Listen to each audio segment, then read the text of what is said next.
Welcome dans la newsletter de l'industrie alimentaire africaine. Je suis votre host Giovanni.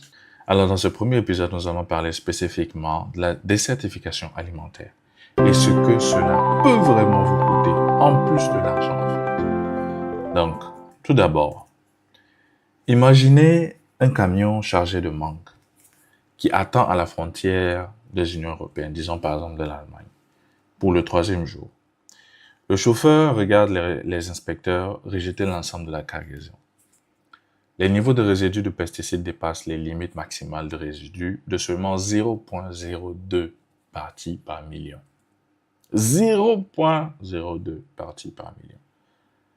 Et qu'est-ce que cette cargaison en elle-même représente? Elle représente 6 mois de travail, 15 000 $ de produits et de logistique perdus. La coopérative qui l'a envoyée, elle aura du mal à payer les agriculteurs de cette saison. Croyez-moi, ce n'est pas une fiction. Cela arrive quotidiennement en Afrique.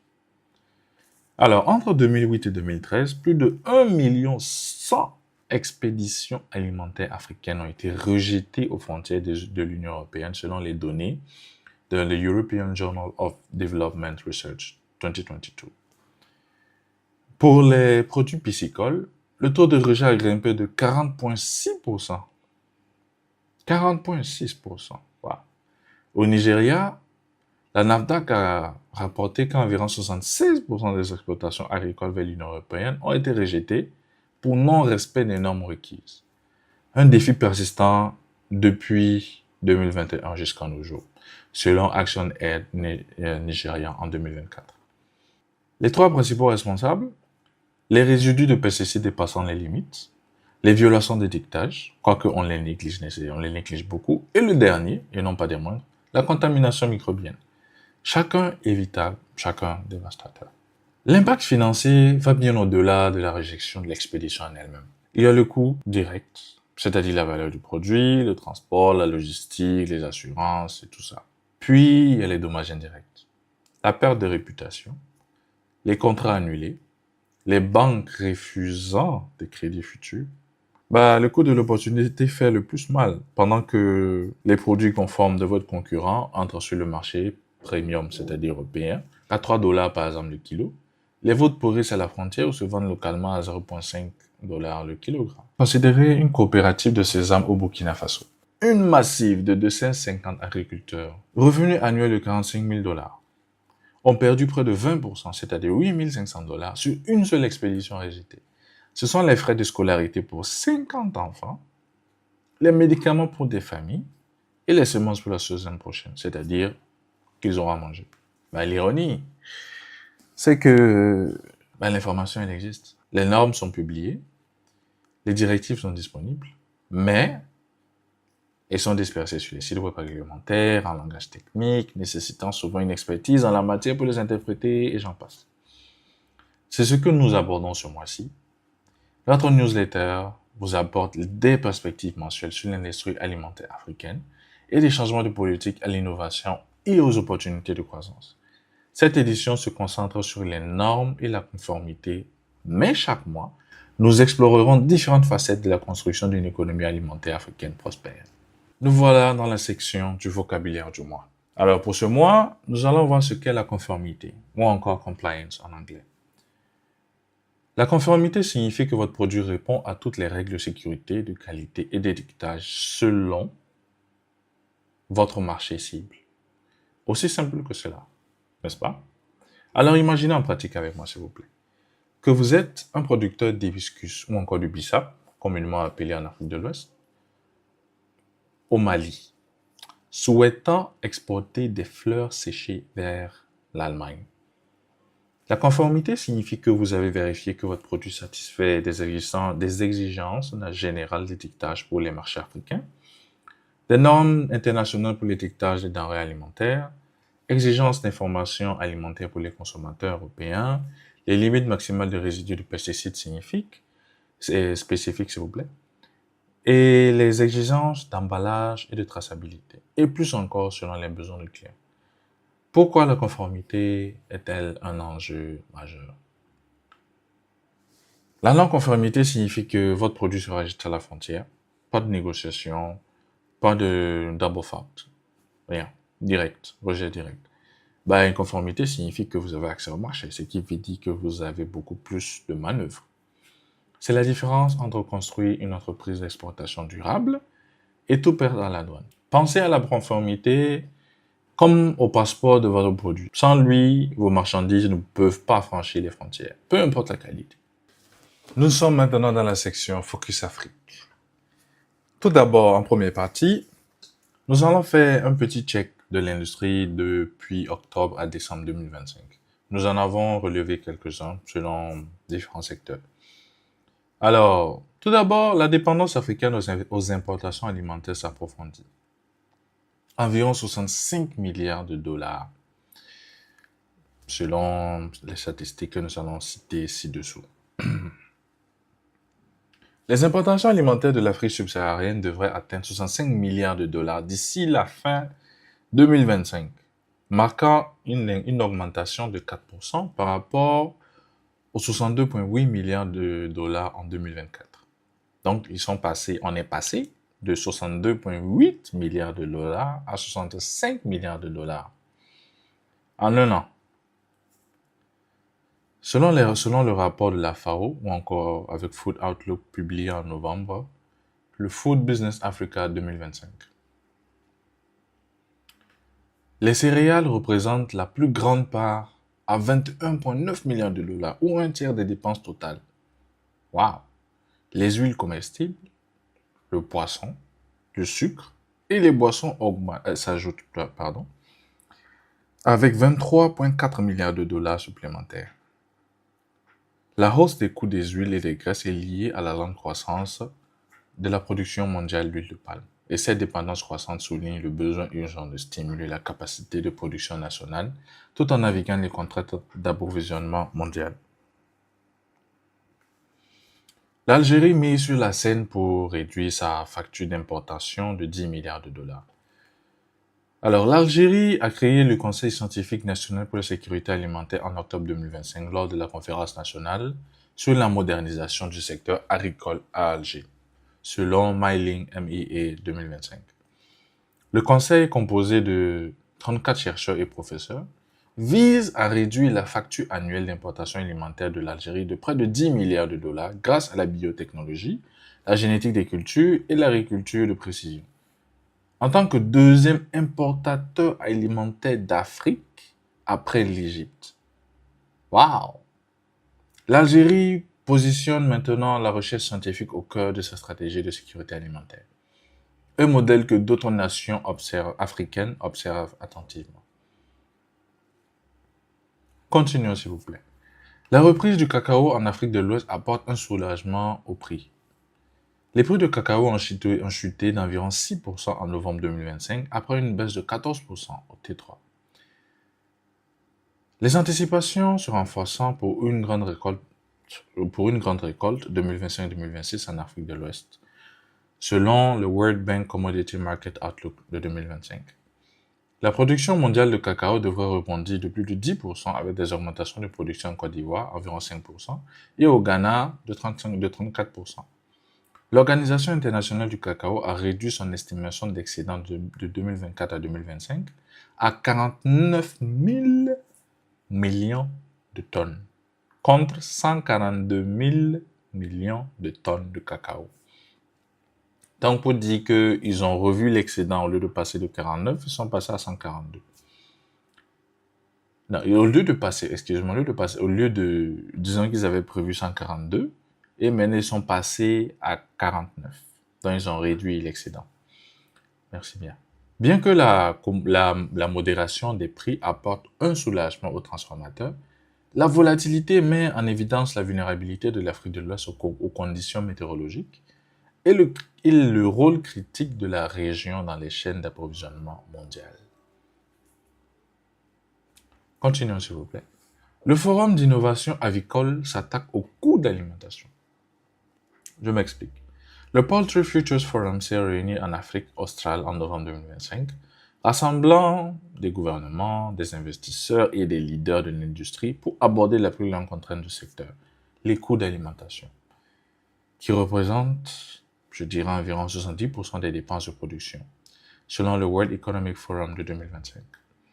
L'Alliance pour une révolution verte en Afrique, c'est-à-dire AGRA, a lancé le défi accélérateur d'alimentation avicole pour soutenir les innovations en formulation d'aliments et en approvisionnement intelligent face au climat. Les laboratoires nationaux de livraison avicole au Mali, en Tanzanie, au Malawi, en Tanzanie, au Mozambique et en Zambie réduisent déjà les boulots d'étranglement. L'aviculture représente l'un des secteurs pourvoyeurs d'emplois à croissance la plus rapide en Afrique pour les jeunes et les femmes, rendant l'accessibilité financière de l'alimentation cruciale pour débloquer le potentiel du secteur. La Banque mondiale lance AgriConnect de 60 millions de dollars pour l'agriculture climato-intelligente. Alors, en octobre 2025, la Banque mondiale, le groupe de la Banque mondiale, la Banque africaine de développement et le FIDA ont lancé AgriConnect pour remodeler l'agrobusiness et transformer les moyens de subsistance des petits agriculteurs, selon le World Bank Food Security Update de 2025. Et le projet Accélérer Impact de la recherche, nommé CGIAR pour l'Afrique, ou encore AICCRA, a atteint près de 3 millions d'agriculteurs africains. 39% sont des femmes. Avec des outils d'agriculture climato-intelligents, par exemple au Mali, les agriculteurs utilisant Rice Advice, soutenu par AICCRA, ont obtenu un rendement supérieur de 0,9 tonnes par hectare et un revenu supérieur de 320 dollars par hectare. Cette approche multi-institutionnelle démontre une reconnaissance croissante que la transformation agricole africaine nécessite un investissement coordonné et à grande échelle dans les outils numériques et l'adaptation climatique.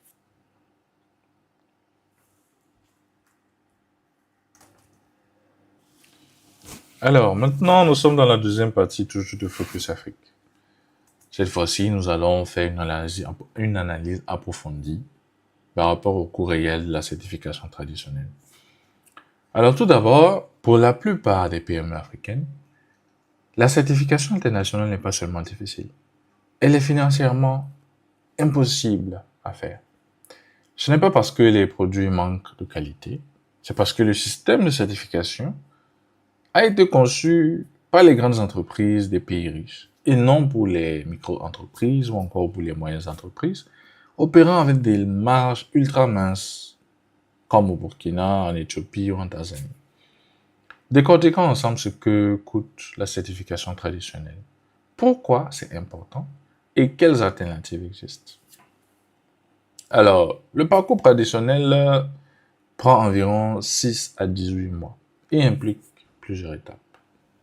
Comme par exemple au niveau du premier et du deuxième mois, l'organisme de certification va certainement envoyer son consultant pour pouvoir analyser les écarts entre votre situation actuelle plutôt, et la situation que vous visez, par exemple, pour pouvoir atteindre les requirements d'une certification. Ensuite, il y a la documentation, la mise en œuvre, l'audit interne, la préévaluation. Ça, c'est à partir du 8e ou du 10e mois. Et du 10e au 12e mois, il y a l'édit de certification. Il s'agit de l'évaluation officielle sur le site. À partir du 12e au 15e mois, maintenant, nous avons les actions correctives. Après que l'audit officiel a été fait, ils ont certainement donné quelques commentaires et maintenant vous allez corriger ça. Et ensuite, vous allez certainement recevoir vos certificats délivrés. Alors, je vais être très bref là-dessus parce que vous avez l'image au niveau du post LinkedIn. Mais en gros, vous en sortirez avec 10 300 à 24 000 dollars de dépenses. Et ça, ce n'est qu'une seule année. Oui, 10 000 dollars à 20 000 dollars. Alors, essayons un peu de décortiquer un peu plus. Au niveau de la première étape, l'analyse des écarts, ce qui va coûter environ 800 à 1500 dollars, un consultant évalue vos opérations actuelles par rapport aux exigences de certification. comme FSSC 22000, ISO 22000 ou les normes biologiques. Il identifie ce qui vous manque et ce que vous faites bien. C'est un. En deuxième, le développement de documentation, ce qui peut coûter environ $1000 à $2500. Il s'agit de la création de plans, par exemple HACCP, les procédures opérationnelles normalisées, les systèmes de traçabilité, les manuels qualité, mais la plupart des petits producteurs manquent de l'expertise technique pour le faire eux-mêmes. Troisièmement, la formation du personnel, ce qui requiert environ 500 à $1500. Votre équipe a besoin d'une formation formelle en sécurité alimentaire. Pour une opération de 10 personnes, cela signifie voyager vers des centres de transformation régionaux, souvent situés dans les capitales. En quatrième position, nous avons les tests en laboratoire, ce qui peut coûter environ, selon nos calculs, de 1000 à $3000. L'analyse microbiologique, il s'agit par exemple de l'analyse microbiologique, des tests de résidus de pesticides, les dépistages des métaux lourds. Chaque test peut coûter 500 à $200, voire plus. Et vous avez besoin de plusieurs cycles. Donc, ce ne sera pas juste une seule fois, vous allez faire ensuite réitérer le processus. D'accord. Ça, c'est la quatrième étape. La cinquième étape, amélioration des installations. Ça, ouais, elle coûte bien cher, de 2000 à $5000. Les organismes de certification exigent des améliorations physiques, que ce soit des stations de lavage de mains, les systèmes de lutte antiparasitaire, les équipements de surveillance de température, les zones de stockage dédiées, et pour de nombreuses petites installations, cela nécessite la construction. Et qui dit construction dit l'argent doit sortir. Et il faudra bien sûr, engager des personnes qui vont devoir faire le travail selon les règles que l'inspecteur aura laissées. Ensuite, le soutien consultant, qui peut varier de 2000 à $4000. 6 à 12 mois d'accompagnement dans le processus. Sans cela, la plupart des candidats échoueraient, parce qu'il faudrait quand même que l'organisme de certification vous suive tout le long de votre première année pour vous montrer ce qu'il y a à faire et pour vous dire ce qu'il y a à faire à ne pas faire. Ensuite, il y a l'audit de certification. L'organisme certificateur envoie maintenant des auditeurs, c'est-à-dire une personne lambda qui va venir faire l'audit de votre chaîne de provision ou encore de votre champ ou de quoi que ce soit dont vous en possédez certainement. Donc, vous êtes chargé de payer, donc nous sommes chargés de payer les honoraires, le voyage, l'hébergement et les perdiennes de ces consultants. Parce que, on dit voyage parce qu'on prend le cas où le professionnel va quitter l'étranger pour venir, en fonction bien sûr des certifications qui sont demandées. Pour les pays enclavés comme le Rwanda ou le Burkina, cela signifie des vols internationaux et des séjours de plusieurs jours s'ils viennent de pays étrangers. Alors, le renouvellement est bien sûr annuel, qui peut aller de 2000 à $5000. Et c'est là que l'audit de surveillance et nouveaux tests de conformité continue. Cela ne finit jamais. Chaque année, vous allez refaire les mêmes phases des 8 étapes. Ouais, c'est très long. $10 000, c'est beaucoup. Hein?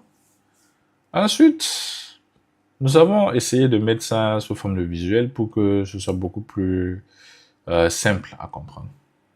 Alors, prenez le contexte dans lequel les recherches sur les micro-entreprises ouest-africaines montrent que les entreprises de transformation alimentaire gagnent généralement entre $3000 et $8000 de profit annuel, selon IFAD Burkina Faso 2024. Et les coûts de certification représentent 129 à 800 euros. 129 à 800% du profit annuel. Mais les gars gagnent 3000. Ils doivent payer 129 à 800. Ah, Katia. Vous allez certainement voir un graphique au niveau du link du post LinkedIn qui pourra certainement vous donner un meilleur aperçu de ce qu'il y a. Et ensuite, comme reality check ou encore comme test de réalité, je dirais, qui peut vraiment se permettre de payer pour une certification alimentaire en Afrique. Précisons toujours soyons toujours spécifiques. La réalité, c'est que les petites entreprises ne peuvent pas le supporter.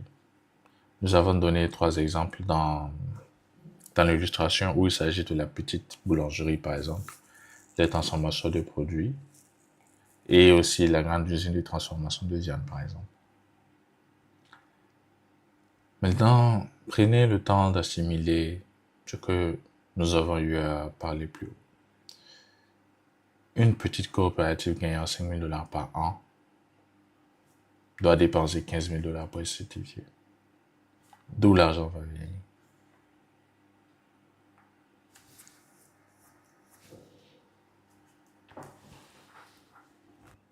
Alors, moins de blabla, plus l'exemple concret. Premier exemple, une coopérative de sésame au Burkina Faso. On va toujours prendre encore l'exemple des 250 petits agriculteurs mettant en commun leur sésame pour l'exploitation. Un revenu annuel de 45 000 $. Le coût de la certification. Moins de blabla, plus d'exemples. Alors, premier exemple. Coopérative de sésame au Burkina Faso. 250 petits agriculteurs mettant en commun leur sésame pour l'exploitation. Un revenu annuel de 45 000 $. Un coût de certification s'élevant à 8 500 $, soit environ 19% de leur revenu annuel.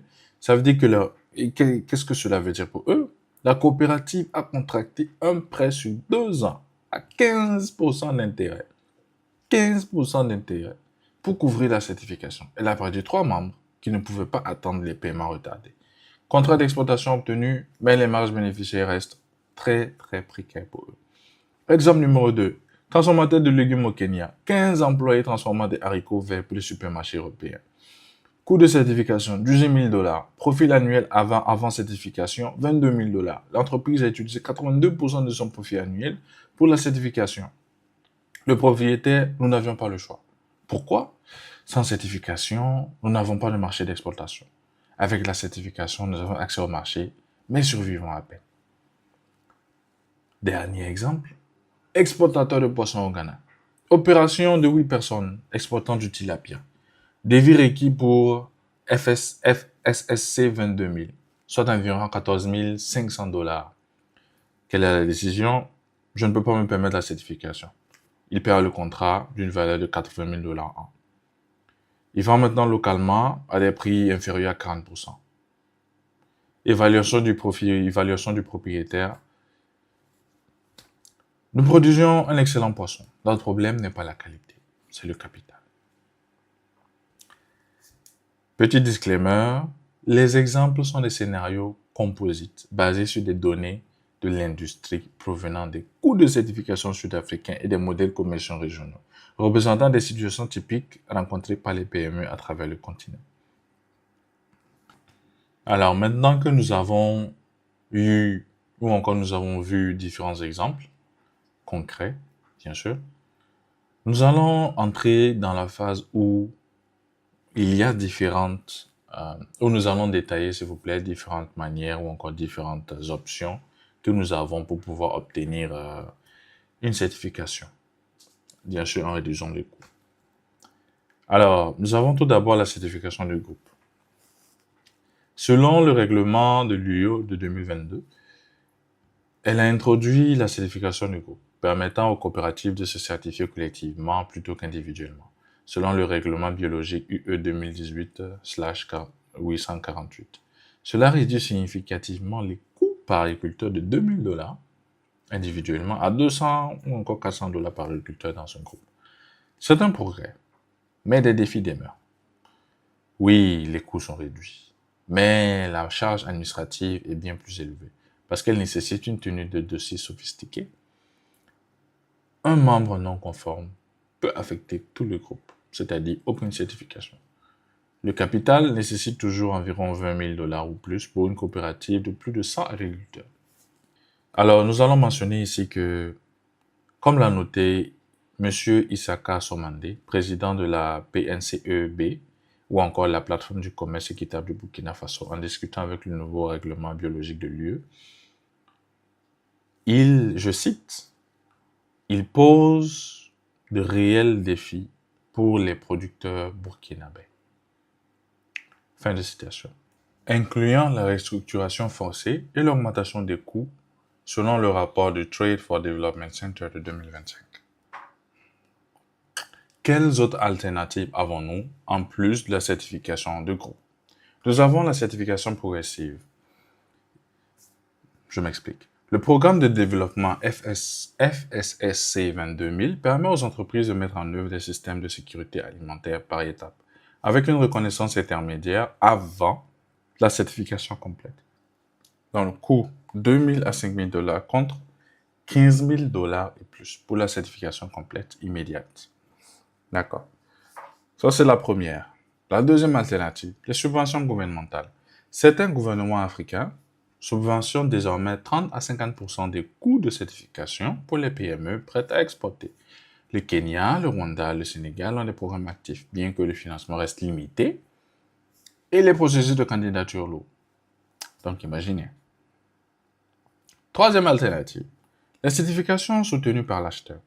Les importateurs progressistes, particulièrement dans le commerce équitable et les marchés de spécialité, fournissent un préfinancement pour la certification, déduit progressivement des ventes futures. Ce modèle fonctionne quand les relations à long terme existent.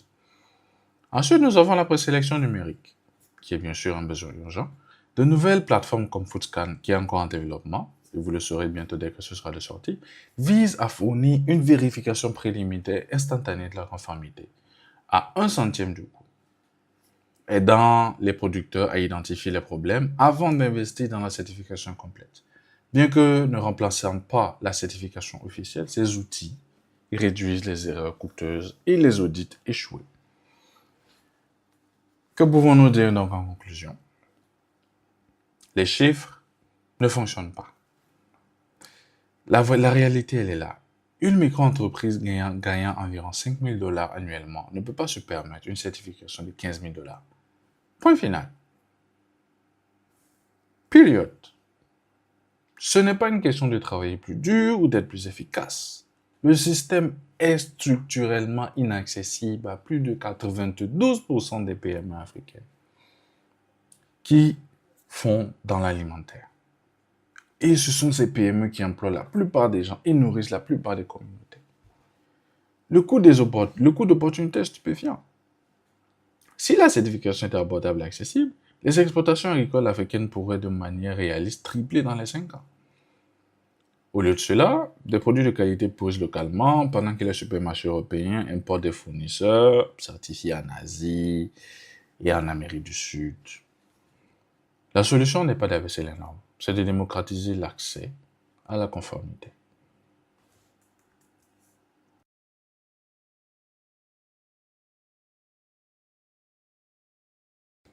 Il est maintenant temps de faire place à notre vedette de ce mois. Il s'agit de Shamba Records. Alors, quel problème résout Shamba Records? Les agriculteurs kenyans attendent environ 90 jours pour recevoir le paiement des livraisons de café, de thé ou des produits laitiers. 3 mois sans revenus signifie pas de semences, pas de frais de scolarité, pas de soins de santé. Quand ils demandent des prêts, les banques rejettent environ 96% parce qu'il n'y a pas d'historique de production documentée. La solution, M. Georges Mena l'a trouvée. Fondé en 2017, Shamba Records utilise la technologie blockchain, l'IA et la connectivité mobile pour transformer l'économie de l'agriculture de petits exploitants. Alors, comment Shamba Records fonctionne? Vous serez stupéfait. Écoutez, quand les agriculteurs livrent des produits, la plateforme non Shamba Records capture les données en temps réel, c'est-à-dire la quantité, la qualité, la localisation GPS des produits. Les enregistre sur un registre blockchain immuable, parce que c'est la blockchain, et déclenche un paiement instantané vers leur portefeuille mobile. Quel système? Le système construit des scores de crédit automatisés, ouvrant l'accès au financement formel. Vite fait, pas de délai, pas besoin d'attendre 3 mois. C'est instantané. Quelle est l'innovation qu'ils ont apportée avec cela? Tout d'abord, Shamba Records est compatible avec les téléphones basiques. Elle fonctionne dans les zones à faible connectivité, parce que bien sûr, c'est utilisé en majorité par les cultivateurs. qui se retrouvent bien sûr dans les zones élevées ou encore dans les zones un peu hors réseau. Et s'intègre avec la monnaie mobile, dont M-Pesa du Kenya. Quel est l'impact? Plus de, écoutez bien, 40 000 agriculteurs utilisent désormais la plateforme à travers le Kenya. Le temps de paiement est passé de 90 jours à 1 minute. L'accès de crédit est passé de 4% à 40% et plus. Les agriculteurs peuvent maintenant se qualifier pour des prêts. Oui, ils peuvent maintenant aller demander des prêts aux banques parce qu'ils ont une traçabilité. La réduction de 40% du temps de documentation de certification. 12 coopératives utilisent déjà le système pour la conformité à l'exportation. 12 déjà. Oui. En plus, ils ont eu un award international. Shamba Records a été sélectionné pour le Google for Startups Accelerator AI First 2025, l'une des 15 startups africaines choisies recevant un soutien sans prise de participation. Ils n'ont même pas participé, ils ont gagné, les gars. Et jusqu'à 350 000 $ en crédit cloud, selon le rapport de BITKI 2025. Au-delà des paiements, la plateforme offre la cartographie des fermes, le networking, des services de vulgarisation. Excusez-moi. La plateforme offre la cartographie des fermes, le networking, des services de vulgarisation à distance, l'assistance du bétail, des alertes météorologiques, des contrats intelligents pour la location de fermes transparentes. Pourquoi est-ce important? Tout ce qu'ils ont eu à faire. La traçabilité traditionnelle coûte environ 500 à 2000 $ à mettre en œuvre d'abord. Et Shamba Records offre de meilleurs résultats pour plus de 5 $ par mois par agriculteur. 5 $ par mois avec toutes ces technologies-là. Une réduction de coût de 99%. Moi-même, je dirais 100%. Pour les acheteurs européens, exigeant une transparence de la ferme à la fourchette. Les agriculteurs peuvent maintenant fournir des QR codes montrant exactement quand et où les produits ont été cultivés. Clair, net. Comment est-ce que Shamba Records se fait quand même de l'argent? Il y a des frais d'abonnement des coopératives, plus des frais de transaction, ainsi que des intérêts de services de crédit. Pour en savoir plus, veuillez visiter le site de Shamba Records à Shamba, donc SHAMBARECORDS.com, ou encore aller sur leur profil LinkedIn. Vous n'avez juste qu'à taper Shamba Records. Si vous connaissez un innovateur, un entrepreneur ou une personne qui a fait quelque chose qui vous émerveille, proposez-le, écrivez-moi directement sur LinkedIn. On est dans la section des ressources pratiques. Alors, qu'est-ce que nous avons comme document du mois? Pour ce mois, étant donné que nous avons parlé des certifications, nous allons vous donner for free une liste par exemple de vérification de préparation à l'exportation. Nous avons donc créé une liste de vérification pratique de 15 points couvrant tout ce que vous devez vérifier avant de tenter d'exporter. Disponible en téléchargement gratuit en anglais et en français. Et dans cette version actuellement sur laquelle vous êtes, parce que vous écoutez en français, vous allez recevoir la version française. Si vous voulez la version anglaise, vous pouvez aller au niveau de l'autre ressource ou encore de l'autre audio que je vous mettrai certainement en description. Alors, l'aperçu des 5 points critiques. Il s'agit de la sécurité du produit, la conformité de l'étiquetage, la traçabilité, la documentation, ainsi que une petite étude de marché. Vous pouvez la télécharger avec le lien que vous trouverez au niveau de la description. Ensuite, vous avez droit à un outil interactif gratuit. Vous avez un calculateur de coûts de certification pour vous, valable, sans problème. Vous n'avez juste qu'à l'utiliser. Alors, de quoi il s'agit? Ajustez chaque composante de coût à l'aide de curseurs pour comprendre, ou du moins pour correspondre ou comparer à votre situation. Puis, voyez l'investissement total requis et comment il se compare à votre profil annuel. Il peut être parfait pour planifier ou encore budgétiser votre parcours de certification. Vous le trouverez le lien dans la description de cet audio. Alors, l'outil fonctionne sur n'importe quelle plateforme. Elle prend juste 2 minutes pour obtenir votre estimation personnalisée et vous pouvez la télécharger également. Donc, vous pourrez la montrer ou encore la comparer avec d'autres simulations que vous pourrez faire. Je veux maintenant à votre disposition un concentré de ressources utiles que vous pourrez utiliser à tout moment pour pouvoir améliorer ou encore approfondir vos connaissances ou vos recherches. Donc, il s'agit par exemple du portail de l'Union européenne par rapport au système d'alerte rapide pour les denrées alimentaires et les aliments pour les animaux. Nous avons le catalogue des normes ARSO. Il s'agit des normes régionales africaines qu'ils ont eu à harmoniser afin que l'Afrique puisse avoir une norme alimentaire générale qui puisse correspondre à tout le monde. Ensuite, nous avons le Codex Alimentarius. Il s'agit de la production de la Bibliothèque internationale des normes alimentaires. Et vous aurez bien sûr accès aux limites maximales de résidus, ainsi que les directives d'étiquetage et les normes sur les additifs alimentaires. Session question du lecteur. Première question. Puis-je vendre aux pays voisins sans certification internationale, comme le FSSC 22000? La réponse, oui, mais avec des conditions. Le contexte régional signifie que vous allez faire par exemple le commerce intra-régional au sein de la CEDEAO si vous êtes de l'Afrique de l'Ouest, de la CAE, Communauté de l'Afrique de l'Est, ou encore de la SADC, ou encore qui est la Communauté de développement d'Afrique australe.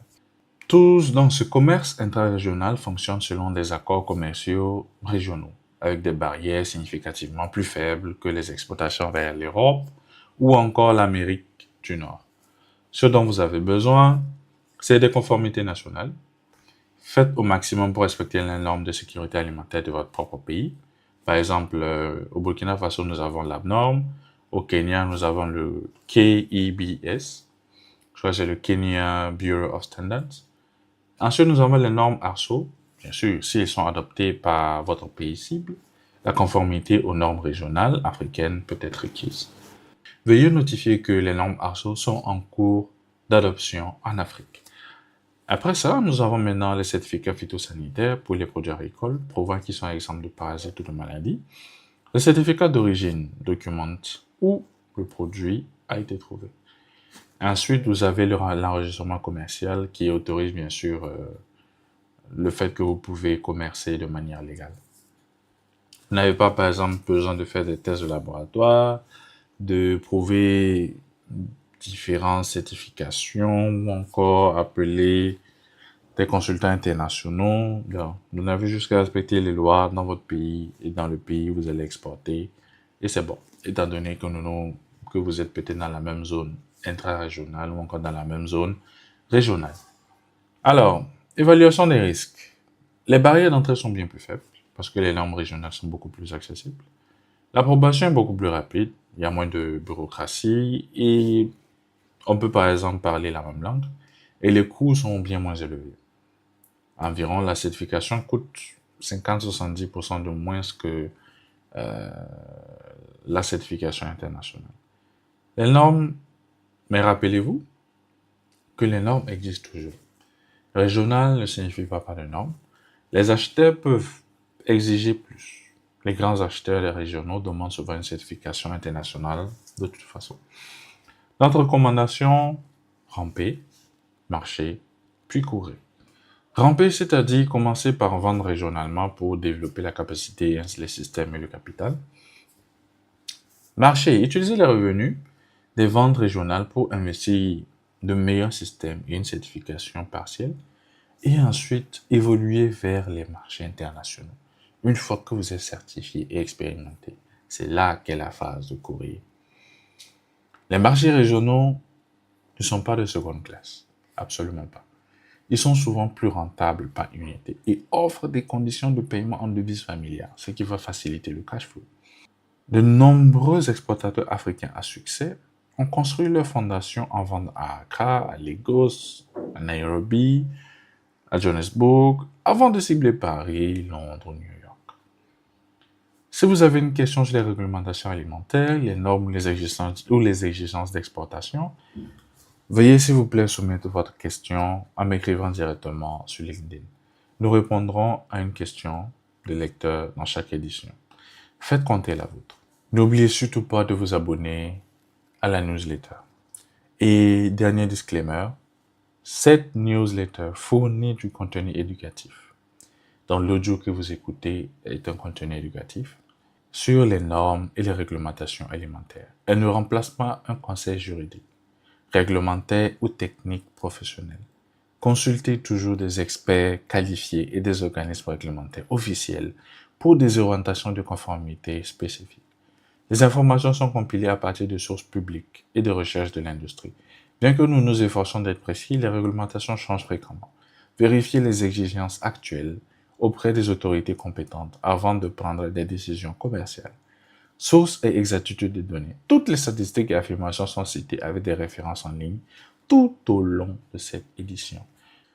Alors, ceci est la fin de notre newsletter. Je vous remercie infiniment de nous avoir suivis jusqu'au bout et j'espère que cela vous aura quand même aidé à comprendre ce qui se passe au niveau des réglementations ainsi que des certifications alimentaires en Afrique. À vous revoir le mois prochain pour une nouvelle édition. Cheers!